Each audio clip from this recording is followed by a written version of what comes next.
आज फिर मेरे पति ने मुझे धुतकार दिया था और खुद घर से बाहर चला गया था। मैं कमरे में बैठी रो रही थी।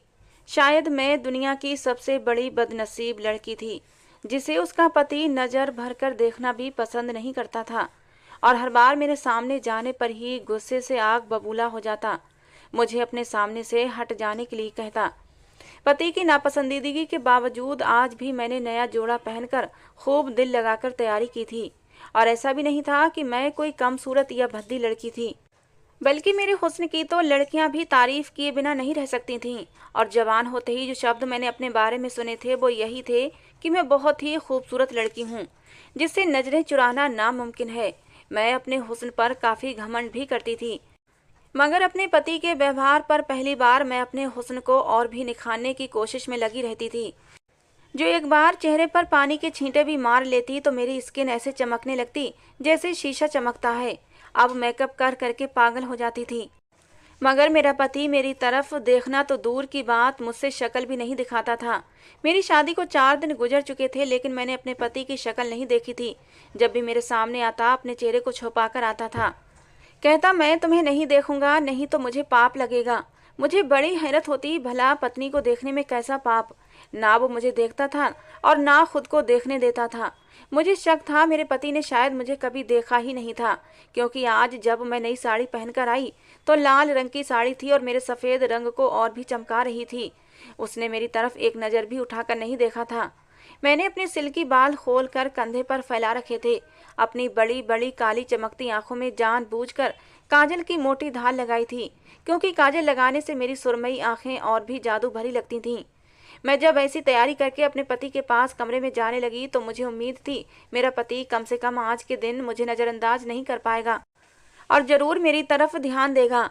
मैं इस सोच से इतनी खुश हो गई थी कि मेरे चेहरे पर शर्मीली सी मुस्कुराहट और लाली छाने लगी थी। मेरा पति अपनी आदत के अनुसार अपने कमरे में बैठा ना जाने किस काम में बिजी था। मेरी तरफ से आर्यन की पीड़ थी। मैं खूब सारा परफ्यूम लगाकर अपने पति के करीब आई और पीछे से उसे अपनी बाहों में भर लिया। पति चाहे कितना ही गुस्सा क्यों ना हो, लेकिन अपनी नई नवेली पत्नी के इतने करीब आने पर वो खुद को रोक नहीं सकता। लेकिन आर्यन तो एकदम ऐसे अचानक चौंक सा गया था। ऐसा लगा जैसे उसके शरीर को झटका लगा हो। मैं उसके चौंकने से खुश हो गई थी, मगर उसने अचानक जोर से किताब बंद की और इतनी जोर से उसे मेज पर पटक कर रखा कि मैं उछल कर रह गई थी। मेरी खुशी अब डर में बदल गई थी, क्योंकि मैंने महसूस कर लिया था कि मेरा पति मेरी हरकत पर गुस्से में आ गया है।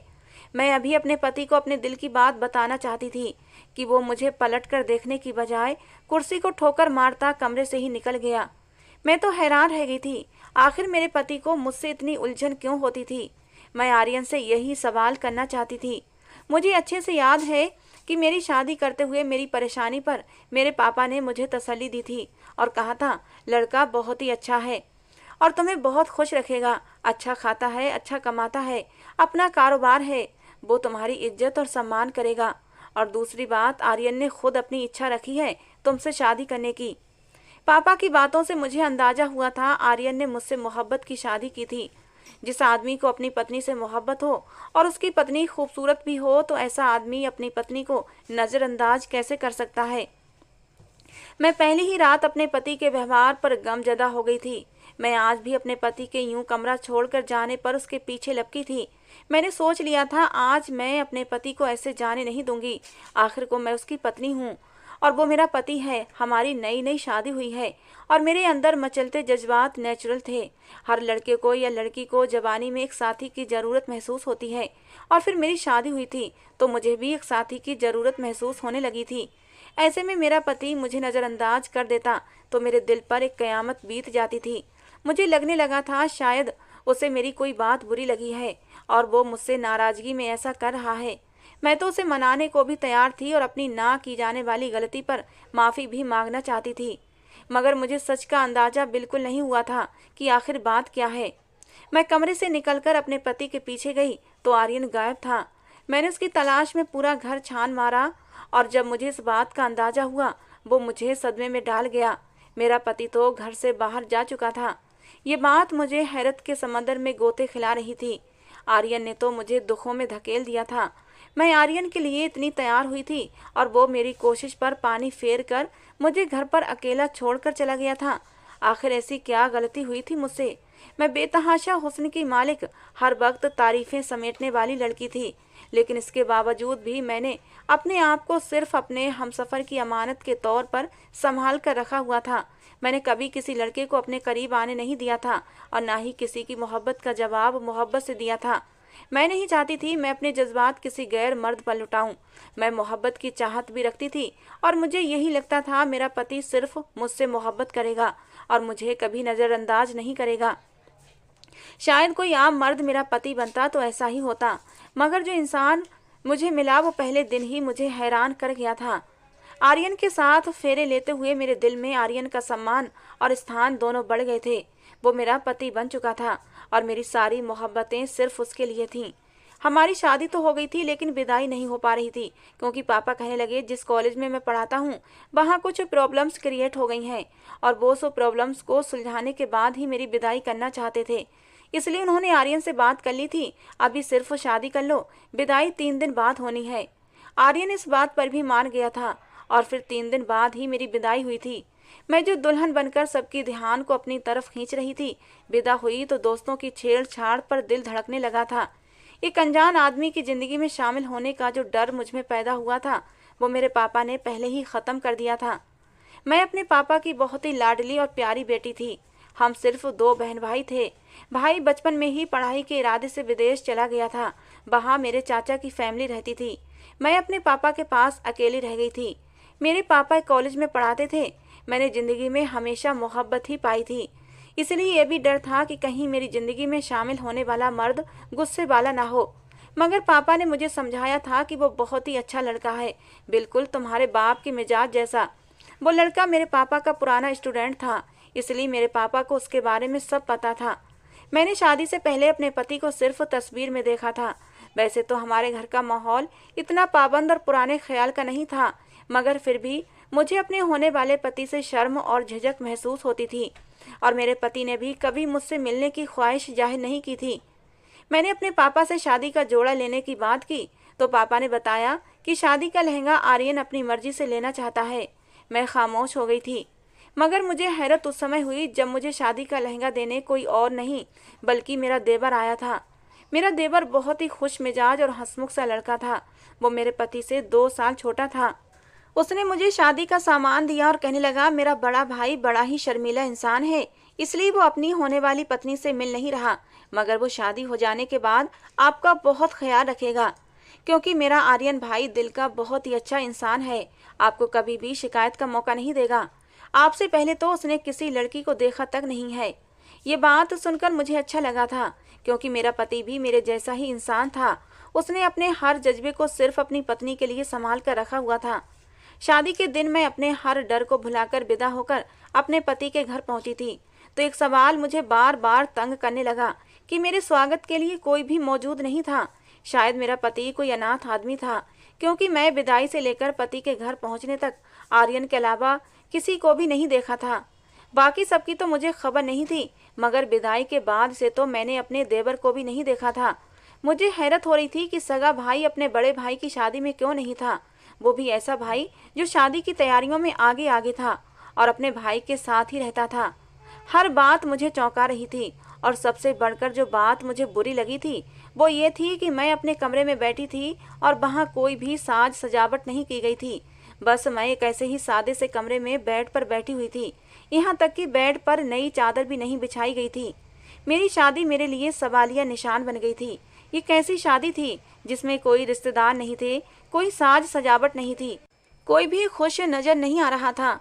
मैं आर्यन से इस बारे में बात करना चाहती थी, मगर इंतजार करते करते मेरी आंख लग गई और जब मेरी आंख खुली तो मुझे एक जोरदार झटका लगा, क्योंकि दिन ढलने वाला था। मैं इतनी देर तक सोती रही, मगर ना मुझे किसी ने जगाया और ना अब तक मुझे कोई नज़र आ रहा था। जाहिर है मेरा पति आर्यन पहली रात कमरे में ही नहीं आया था। अगर वो कमरे में आता तो जरूर मेरी आंख खुल जाती। मैं नींद की इतनी पक्की भी नहीं थी, और दूसरी बात, जब वो कमरे में आता तो मुझे जरूर जगाता। मैं इस बात पर जितना हैरान होती उतना कम था। मेरी शादी हो चुकी थी, मगर अब तक मैंने अपने पति को नहीं देखा था। शायद मेरे पति ने मुझे सजावट श्रृंगार में देख लिया हो, लेकिन मैंने नहीं देखा था। मैं उदासी से अपना श्रृंगार खत्म करने लगी। धीरे धीरे अपनी ज्वेलरी उतारी और शादी का भारी लहंगा भी उतार दिया और सादा सा एक सलवार सूट पहन लिया। इस खाली कमरे में बैठे बैठे मुझे शाम हो गई थी। मुझे समझ नहीं आ रहा था घर में सन्नाटा क्यों था और मेरा पति मुझे छोड़कर कहाँ चला गया था। शाम होने पर मजबूरन मैंने अपने पापा को कॉल लगाई। मैं सोच चुकी थी अपने पापा से शिकायत करूंगी कि आर्यन कैसा अजीब मर्द है जो पहले दिन की दुल्हन को घर में अकेला छोड़कर न जाने कहाँ चला गया है। और मुझे अपने पापा से भी गिला था। मैंने हमेशा देखा था लड़की ब्याह कर चली जाती है तो मायके वाले अगले दिन उसके पास उससे मिलने जाते हैं। मेरी माँ जिंदा नहीं थी, सिर्फ एक भाई और पापा ही मेरी पूरी फैमिली थे। हम लोग बस 3 ही मेंबर थे और वो भी इस वक्त साथ नहीं थे। मेरे पापा ना मुझसे मिलने आए और ना ही फ़ोन पर कोई बात की थी। मैं शिकायत लगाने का सोचकर कॉल लगाती रही मगर मेरे पापा ने कॉल अटेंड नहीं की। मेरा भाई तो चलो इस समय यहाँ मौजूद नहीं था, वो बाहर देश में रहता था और उससे मेरी कभी इतनी दोस्ती भी नहीं रही थी कि मेरी शादी पर वो आ पाता। मैं सर झुकाए बैठी हुई थी। ना आर्यन घर आया था, ना पापा ने कॉल उठाई थी। मेरा दिल अब अजीब से डर में घिरने लगा था। रात हुई तो आर्यन घर आ गया। मैंने उससे बात करने की कोशिश की, उससे शिकवा करने की कोशिश की मगर वो मुझे नज़रअंदाज करता हुआ किचन में चला गया और अपने साथ लाया खाना बर्तन में निकालकर मेरा हिस्सा वहीं किचन में रखकर अपने कमरे में चला गया। अभी तक उसने अपना चेहरा मेरी तरफ नहीं किया था। मैं उसकी इस हरकत पर हैरान हुई थी मगर भूख की वजह से मैंने ज़्यादा सवाल नहीं किया। सुबह की भूखी प्यासी थी, चुपचाप खाना लेकर खाने बैठ गई। अभी मैं खाना खा ही रही थी कि अचानक आर्यन ने आकर चाय का कप मेरे सामने रखा और इससे पहले मैं सर उठाकर कोई बात करती वो वापस जा चुका था। मैं थकी हुई थी और अपने पापा से बात न होने की वजह से परेशान भी थी, इसलिए चुपचाप चाय पीने लगी। चाय पीकर उठी ताकि जाकर आर्यन से बात कर सकूं मगर अचानक ही मुझे चक्कर सा आ गया और मैं लड़खड़ाते हुए जमीन पर गिर गई। जब मेरी आँख खुली तो मैं बिस्तर पर थी और दिन निकल आया था। मुझे कमरे में यकीनन आर्यन ही लाया था मगर वो इस वक्त कमरे में मौजूद नहीं था। मुझे पता चला उसने मुझे चाय में नशा मिलाकर दिया होगा, तभी मैं बेहोश हो गई थी। मेरा दिमाग अब उलझने लगा था। कुछ दिन ऐसे ही गुजरते चले गए। अब तो मेरा दिमाग और भी ज़्यादा उलझने लगा था। मेरे पापा भी ना जाने कहाँ गायब हो गए थे और आर्यन अजीब अजनबियों वाला व्यवहार दिखा रहा था। हर तरफ से थक हार कर मैंने अपने भाई को कॉल लगा दी।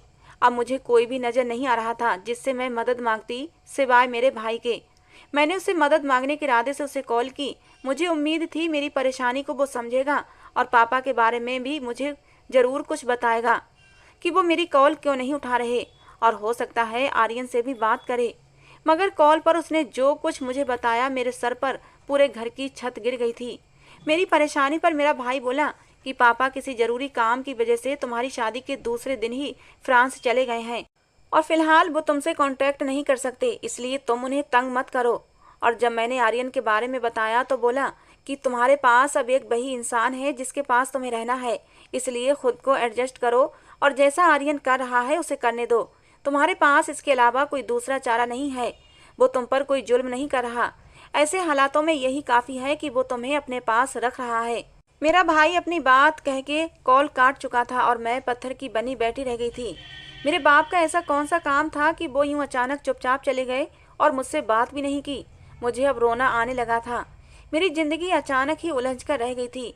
कुछ ना कुछ राज जरूर था इस सब के पीछे। कुछ दिन तो मैंने रो धोकर गुजार लिए मगर फिर भी अपने पति आर्यन का मुझसे यूं दूर दूर रहना मुझे खलने लगा था। मैं एक आम सी लड़की थी। शादी के बाद भी मुझसे मेरा पति दूरी बना रहा था और मुझे ये सब कुछ बर्दाश्त नहीं हो रहा था। अपने पति का ध्यान पाने के लिए धीरे धीरे मैंने पूरा घर संभाल लिया था। आर्यन पहले दिन से ही बाहर का खाना लाता था, इसलिए मैंने घर में खाना बनाना शुरू कर दिया। मैं रोजाना नए नए तरह के खाने बनाकर आर्यन का इंतजार करती मगर वो आता तो अपने लिए खाना लेकर आता था। मैं जब भी उसके सामने जाती उससे बात करने की कोशिश करती तो वो मुझसे दूरी बनाने लगता, अपना मुंह फेर लेता और मुझसे उखड़े उखड़े शब्दों में बात करता। मुझे घबराहट होने लगती। वो कहता, मेरे पास आने से पहले अपने चेहरे पर नकाब कर लिया करो, अगर मैं तुम्हें इस तरह देख लूँगा तो मुझे पाप लगेगा। मैं अपने पति का दिल जीतने के लिए नए नए फैंसी मैक्सी पहनकर उसके सामने जाती थी। मेरे इस हुस्न को देखकर कोई भी मर्द दीवाना हो सकता था, लेकिन मेरा पति तो मुझे देखकर पसीने पसीने हो जाता और मुंह फेर लेता। कहता, इस हालत में मेरे सामने मत आया करो, भगवान मुझे पाप लगाएगा। मैं जानती थी वो एक बहुत ही अच्छा और धार्मिक इंसान है, मगर मुझे हैरत ये थी कि वो अपनी पत्नी को देखने से क्यों बचता है। आखिर मैं उसकी पत्नी थी और हमारा जायज रिश्ता था। हम दोनों के बीच सब कुछ जायज था। एक घर में रहकर भी वो मुझसे दूरी बनाए रखता था और मुझे देखता तक नहीं था। मैं घर में जो भी काम करती वो करने देता। मैं चाहती थी मेरा पति मुझे देखे, मेरी तारीफें करे, मुझे अपनी बाहों में भरकर मुझे प्यार करे। पति की मोहब्बत और उसके जज्बातों पर पत्नी का पहला हक होता है, और ये हक तो भगवान ने औरत को खुद ही दिया हुआ है। मगर मेरा पति पहले दिन से ही मेरा हक मुझे नहीं दे रहा था। मैं अब उसकी चाहत और उसकी संगत के लिए तड़पने लगी थी। हमारी शादी को 2 हफ्ते गुजर गए थे, मगर आज भी मेरी कोशिश बेकार थी। मेरा सज सवर कर जाने पर वो मुझे ध्यान देने की बजाय मुझे अनदेखा कर देता और मुझसे बचने के लिए घर से बाहर ही चला जाता। मैं अपने पति की इस बेहिसी पर मातम करती, अपने कमरे में पड़ी रहती थी। इतनी खूबसूरती के बावजूद भी अपने पति का प्यार पा नहीं सकती थी। मुझे लगने लगा था मैं दुनिया की सबसे नाकाम औरत हूँ। जिंदगी में मुझे पहली बार पछतावा होने लगा था। काश मैं इस इंसान से शादी करने की बजाय उन लड़कों से शादी कर लेती जो मेरे आगे पीछे घूमते रहते थे और मुझसे शादी की ख्वाहिश रखते थे। लेकिन मैं किसी को घास नहीं डालती थी। अगर मैं उनमें से किसी एक से शादी कर लेती तो आज मेरी जिंदगी कुछ और होती। मैं अपने पति की संगत के लिए यूं ना मचल रही होती। न जाने मुझे किस पाप की सजा मिल रही थी। मैं अपनी पूरी ईमानदारी से जिंदगी गुजारने के बाद भी अकेली रह गई थी। मेरा दुख बांटने के लिए मेरे पास कोई नहीं था। मैंने वो रात पूरी रोते हुए गुजारी थी। सुबह उठी तो मैंने सोच लिया था अपने पति से मैं साफ साफ बात करूंगी। अगर आर्यन मुझे स्वीकार नहीं कर रहा तो मैं उससे तलाक लेने को भी तैयार थी। मैं यूं घुट घुट कर जिंदगी नहीं गुजार सकती थी। उस दिन मैंने घर का कोई भी काम नहीं किया था। मुझे लगा इस बात पर आर्यन मुझसे सवाल जरूर करेगा, मगर आर्यन सुबह घर से निकला और सारा दिन वापस ही नहीं आया था। साफ लग रहा था वो मुझसे बच रहा है और मैं अपनी इतनी इंसल्ट बर्दाश्त नहीं कर सकती थी। इसलिए मैं उसका इंतजार करने लगी कि वो जैसे ही आएगा मैं उसे सारी बातें क्लियर करूंगी। शाम होते होते भूख से मेरा बुरा हाल होने लगा था। मैं किचन में अपने लिए खाना बनाने गई। उसी वक्त आर्यन घर आया था और आते ही अपने रूटीन के अनुसार मेरे सामने आने की बजाय अपने कमरे में बंद हो गया। पहली बार मैंने खुद खाना खा लिया और उसकी परवाह बिल्कुल नहीं की थी, क्योंकि मेरी नज़र में ऐसा मर्द इज्जत के काबिल नहीं था जो अपनी पत्नी को उसका हक न दे सके। रात हुई तो मैं दबे पांव अपने पति के कमरे में जा पहुंची। उस वक्त वो अपने लैपटॉप पर इतना बिजी था कि मेरी हिम्मत ही नहीं हुई उससे बात करूं। मैं बाहर निकल आई। मैंने सोचा 5 मिनट बाद जाकर बात करती हूँ, लेकिन 5-10 मिनट बाद जब मैं वापस आर्यन के कमरे में गई तो वो इतनी देर में ही गहरी नींद सो चुका था। लेकिन अब मुझे और ज़्यादा सब्र नहीं हो रहा था। मैंने कमरे की लाइट जलाई और अपने पति के बेड पर बिल्कुल उसके बराबर बैठ गई। जागते हुए दिन के समय आर्यन मेरे सामने आने से बचता था और अपना चेहरा तक मुझे नहीं दिखाता था। इस समय वो सो रहा था और मैं उसको आसानी से देख सकती थी, उसे महसूस कर सकती थी। मैंने उसके चेहरे से चादर हटाई तो मेरा दिल धक से रह गया था, क्योंकि वो तो आर्यन था ही नहीं। अगर वो कोई अनजान आदमी होता तो मैं उसे अपना पति आर्यन मान भी लेती, क्योंकि इससे पहले मैंने आर्यन को नहीं देखा था। मगर सामने बेड पर जो लेटा हुआ था मैं उसे अच्छे से जानती थी और ये बात मेरे ऊपर बिजली गिरा गई थी। मैंने अपनी शादी का लगभग 1 महीना उस इंसान के साथ गुजारा था जो मेरा पति था ही नहीं। मैं उसे अपना पति समझकर आराम से इस घर में रह रही थी। मैं चकराकर जमीन पर धड़ाम से गिर गई थी। शायद मैं दिमागी तौर पर बहुत कमजोर हो चुकी थी, या फिर बहुत तेज झटका था जो मेरे दिमाग को लगा था, इसलिए मेरे अंदर और ज्यादा ताकत नहीं बची थी और मैं बेहोश होकर गिर चुकी थी। मैं होश में आई तो मुझे एकदम सब कुछ याद आ गया। मैं एक झटके से उठकर बैठ गई। कमरे में इस वक्त कोई भी मौजूद नहीं था। मैं समझ गई कि बेहोश होने पर उसी ने लाकर मुझे बिस्तर पर लिटाया होगा, लेकिन खुद हमेशा की तरह गायब हो गया था। मैं सर हाथों में पकड़े रोने लगी।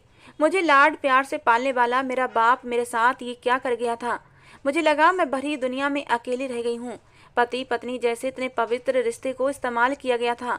अगर मुझे अंदाजा होता कि शादी के नाम पर मेरे साथ ये सब कुछ होने वाला है तो शायद उसी दिन विदाई होने की बजाय मैं खुदकुशी कर लेती। दुख की बात तो ये थी कि अभी तक ना मैं किसी से सवाल कर सकती थी और ना ही किसी को कुछ बता सकती थी। अपने भाई का नंबर भी मैंने उसी दिन गुस्से में डिलीट कर दिया था, और अगर वो नंबर होता भी तो कोई काम का नहीं होता, क्योंकि मेरा भाई मेरी बात पर विश्वास न करता। यकीनन वो मुझे पागल या गलत समझ लेता। मगर अब मैं खामोश भी नहीं रह सकती थी। मैं आर्यन को ढूंढना चाहती थी। आखिर वो कहाँ गया? मुझे सिर्फ ये पता था मेरे पति का नाम आर्यन है। हालांकि मैंने उसे देखा नहीं था, क्योंकि फेरे लेते समय उसके पूरे चेहरे पर सेहरा पड़ा हुआ था। शादी के बाद से कभी मैं इस घर से बाहर भी नहीं गई थी, वरना आस पड़ोस के लोग ही मुझे आर्यन की सच्चाई के बारे में बता देते। लेकिन अब मैं चुप बैठने वाली नहीं थी। मैं दबे कदमों उठी और बाहरी गेट पर चली आई। मैंने दरवाजा खोला और बाहर गली में निकलकर खड़ी हो गई। सामने बराबर वाले घर से एक औरत बाहर निकल रही थी। मुझे देखकर चौंक गई। मैंने झिझककर उस औरत से कहा कि मैं आपसे कुछ पूछना चाहती हूँ, क्या आप इसी मोहल्ले में रहती हैं? तो वो औरत बड़े प्यार से बोली, हाँ ये मेरा घर है, तुम आ जाओ, हम बैठकर बात कर लेते हैं। मैं जल्दी से उस औरत के साथ उसके घर चली गई। उस औरत ने मुझे बिठाया, पानी पिलाया, फिर कहने लगी, हम तो सोच रहे थे इस घर में आने वाली लड़की शायद लोगों से मिलना जुलना पसंद नहीं करती, इसीलिए कभी घर से बाहर नहीं निकली। उस औरत के सवाल पर मुझे रोना आने लगा। अब मैं उसे क्या बताती पिछले 1 महीने से मैं किस मुश्किल का शिकार रही थी। मैंने बातों बातों में उस औरत से अपने पति आर्यन के बारे में पूछा तो वह मेरे पति का नाम सुनकर एकदम चौंक गई और मुझे ऐसे देखने लगी जैसे मेरे सवाल पर उसे विश्वास न आ रहा हो। मैं उसकी हैरत की वजह पूछने लगी तो वो कुछ अविश्वास से बोली, क्या तुम नहीं जानती कि वो कहाँ गया है? मुझे तो हैरत हो रही है कि तुम्हें अपने पति के बारे में कुछ भी नहीं पता। उस औरत के बोलने का अंदाज ऐसा था कि मेरा दिल धक से रह गया था। मुझे किसी अनहोनी का एहसास होने लगा था। मैंने डरते हुए नाम में सिर हिलाया तो उस औरत ने जो बात मुझे बताई मेरे शरीर से जान निकालने के लिए काफी थी। वो औरत बहुत ही दया भरी नजरों से मुझे देखकर बोली कि वो बेचारा तो अपनी शादी से 1 दिन पहले ही मर गया था। उसका एक्सीडेंट हुआ और वो मौके पर ही मर गया था। हम सबको उसकी जबान मौत का बहुत सदमा पहुंचा था। यकीन नहीं आता कि उसकी मौत हो गई है। कितना खुश था अपनी शादी को लेकर, खुशी खुशी सारी तैयारियां कर रहा था। हमारे घर भी दावत देने आया था कि आंटी जी मेरी शादी में आपने जरूर आना है। बहुत ही अच्छे दिल का मालिक था। पूरे मोहल्ले में सब उसे पसंद करते थे। लेकिन अफसोस उसकी जिंदगी इतनी ही थी। शादी से 1 दिन पहले अपनी शादी का कुछ सामान लेने मार्केट जा रहा था। तेज रफ्तार ट्रक ने उसकी गाड़ी को टक्कर मार दी। बहुत ही बड़ा एक्सीडेंट हुआ था कि मौके पर ही वो दम तोड़ गया। वो औरत अफसोस करते हुए न जाने क्या क्या बोल रही थी और मैं तो ऐसी थी जैसे मेरे शरीर में जान ही ना हो। मेरा पति मर चुका था, मैं विधवा हो चुकी थी और मुझे खबर ही नहीं हुई थी। मुझे अब रोना आने लगा था। मैं विधवा होने के बावजूद सुहागन बनकर विदा होकर आंखों में कितने सपने सजाकर लाई थी। लेकिन मुझे तो पता ही नहीं था कि मैं विधवा हूँ और मेरा पति मर चुका है और जो मुझे विदा कराकर लाया था वो मेरा पति नहीं बल्कि मेरा देवर था। अब तक मैं एक गैर मर्द के साथ रह रही थी। मुझे लगा मेरा सांस बंद हो जाएगा। मेरे साथ ये क्या हो रहा था? मैं उस औरत को वहीं बोलता छोड़कर अपने घर भाग आई। मेरा पूरा शरीर कांप रहा था। शाम हुई तो मैं उजड़ी हुई हालत में उस आदमी के सर पर जाकर खड़ी हुई। वो मर्द जो मेरा देवर था और पिछले 1 महीने से मेरा पति बनकर मेरे साथ रह रहा था, वो आदत के अनुसार अपने कमरे में बंद था। मैंने झटके से दरवाजा खोला और जाकर उसका गिरबान पकड़ लिया।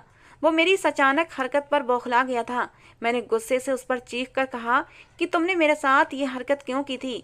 मेरे पति की मौत के बाद भी तुम मुझे इस घर में लेकर क्यों आए? मुझे धोखा देकर मुझे इस घर में दुल्हन बनाकर क्यों ले आए? मुझे तो ये समझ नहीं आ रहा था कि इस सब पर मेरे बाप ने कैसे मंजूरी दे दी थी। और मेरा भाई बजाय इसके कि मुझे समझता और मेरी परेशानी का हल निकालता, उल्टा वो भी मुझे यही बोला था कि चुपचाप इसी आदमी के साथ रहो। मैं सोच भी नहीं सकती थी कि सबने मिलकर मेरे साथ ये सब क्यों किया था। मैं अपने देवर शौर्य पर गुस्सा हो रही थी और वो सर झुकाए शर्मिंदा सा खड़ा हुआ था। मैं बुरी तरह रोने लगी और उस पर चीखने चिल्लाने लगी। तब उसने मुझसे कहा कि मेरी कोई गलती नहीं है, मैं ये सब करना नहीं चाहता था, मगर तुम्हारे बाप ने मुझसे ऐसा करने के लिए कहा था और मैंने अपने वादे का भरम रखा और तुम्हारी सुरक्षा की है, कभी तुम्हारे ऊपर गलत निगाह नहीं डाली। वो बोला कि मैं जानता था हमारे बीच ऐसा कोई रिश्ता नहीं है, इसलिए मैंने हमेशा दूरी बनाकर रखी और कभी गलत हरकत नहीं की थी। उसकी इस बात में सच्चाई थी, इसलिए मैं खामोश हो गई। वो सच बोल रहा था, उसने कभी मुझे गलत तरीके से छूने की कोशिश नहीं की थी। मैं सच नहीं जानती थी, इसलिए कई बार उसके सामने गलत हुलिये में चली जाती थी, मगर वो अपनी नजरें झुका जाता था। मेरे रोने पर उसने बताया, हम 2 ही भाई थे, हमारे माँ बाप जिंदा नहीं थे, हम दोनों भाई ही इस घर में रहते थे। फिर कहने लगा, मेरा भाई तुम्हारे पापा का स्टूडेंट था और मेरे भाई को वो अच्छी तरह जानते थे और उसकी अच्छी आदतों को देखते हुए तुम्हारे पापा ने तुम्हारा रिश्ता मेरे भाई से कर दिया। लेकिन किस्मत को कुछ और ही मंजूर था। मेरे भाई की जिंदगी इतनी ही लिखी थी। तुम्हारी विदाई 3 दिन बाद होनी थी, क्योंकि तुम्हारे पापा ने यही शर्त रखी थी, और शर्त के अनुसार भाई अपनी विदाई की तैयारी में लगे हुए थे। मुझसे कह रहे थे तुम्हारी भाभी को विदा कराकर लाना है, और देखो किसी चीज की कमी नहीं होनी चाहिए। इसलिए वो खुशी खुशी सारे काम कर रहे थे। लेकिन ये खुशी उन्हें ज्यादा दिन रास नहीं आई। विदाई से 1 दिन पहले ही उनकी मौत हो गई। जैसे तैसे मैंने खुद को संभाला और तुम्हारे पापा के पास पहुंच गया, और तुम्हारे पापा को सच बताया कि मेरा भाई मर चुका है और अब ये विदाई नहीं हो सकती। लेकिन तुम्हारे पापा पहले से ही परेशान बैठे थे, क्योंकि उन्हें भी आर्यन के मरने की खबर मिल चुकी थी।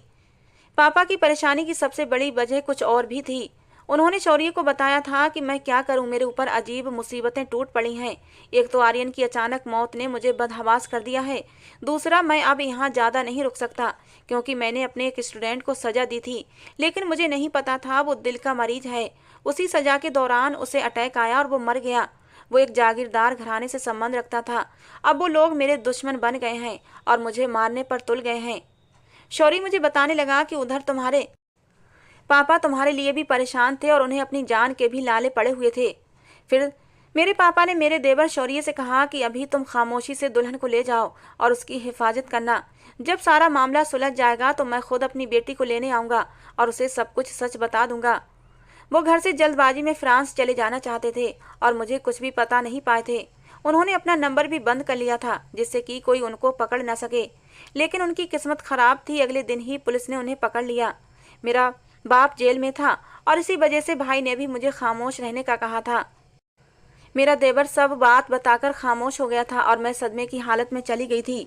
मुझे परेशानी से बचाने के लिए मेरे बाप ने ये सब कुछ किया था। मैं ये सब सुनकर रोने लगी थी। मेरे देवर ने मुझसे कहा कि तुम्हारे पापा के ऊपर से अब केस खत्म होने वाला है, वो जल्दी ही आज़ाद हो जाएंगे, क्योंकि बात सारी क्लियर हो चुकी है। क्योंकि तुम्हारे पापा को नहीं पता था वो लड़का दिल का मरीज है, और दूसरी बात, अगर वो दिल का मरीज था तो उसे किसी भी समय अटैक आ सकता था। उसमें तुम्हारे पापा को दोषी करार नहीं ठहराया जा सकता। इसलिए ये केस जल्दी ही खत्म होने वाला है। तुम्हारे पापा बाइज्जत बरी हो जाएंगे। लेकिन जो कुछ भी था, मेरी जिंदगी तो बर्बाद हो चुकी थी। मेरा पति तो मुझे यूं विधवा और रोता हुआ छोड़कर जा चुका था। 3 दिन बाद ही मेरे पापा जेल से छूटकर आ गए थे। मैं अपने घर चली गई और समय तेजी से गुजरने लगा। फिर मेरे पापा ने फैसला कर लिया कि मेरी शादी मेरे देवर शौर्य से कर दी जाए। मेरे पापा ने शौर्य से बात की तो शौर्य को भी इस बात से कोई इनकार नहीं था और मुझे भी इनकार नहीं था, क्योंकि जो मर्द अपने भाई की विधवा की हिफाजत इतनी लगन से कर रहा था तो फिर अपनी पत्नी को तो वो बहुत ही इज्जत और सम्मान के साथ रखता। आज मैं शौर्य की पत्नी बनी उसके कमरे में बैठी हुई थी। आज सुहागरात का कमरा भी सजा हुआ था और मेरा पति भी मेरे सामने बैठा मेरी तारीफ कर रहा था। आज उसने मुझे धुतकारा नहीं था, बल्कि प्यार से मेरा हाथ चूम लिया था। मेरे हाथ में मुंह दिखाई की अंगूठी भी पहनाई थी। कहने लगा, मुझे माफ़ कर दो जो मेरी वजह से तुम इतने दिनों तक तकलीफ में रही थी, लेकिन वो सब करना मेरी मजबूरी थी। मुझे शौर्य से कोई शिकायत नहीं थी, लेकिन दुख जरूर था आर्यन के जाने का। हालांकि आर्यन से मेरी कोई दिली लगाव नहीं था, बस एक रिश्ता था पति पत्नी का, जिसकी वजह से मेरा उससे दिल जुड़ गया था। लेकिन अब मैं शौर्य की पत्नी थी और पूरे अधिकार के साथ मैंने शौर्य के सीने पर अपना सर टिका दिया था। उसने भी मुझे अपनी बाहों में समेट लिया था। मेरे दिल के मचलते जज्बातों को आज सुकून मिल गया था। आगे आने वाली जिंदगी में अब सिर्फ खुशियां ही खुशियां थीं। दोस्तों, आज की हमारी कहानी आपको कैसी लगी जरूर बताना। पसंद आई हो तो प्लीज़ लाइक करना। रोज एक नई कहानी सुनने के लिए हमारे चैनल को भी सब्सक्राइब करना।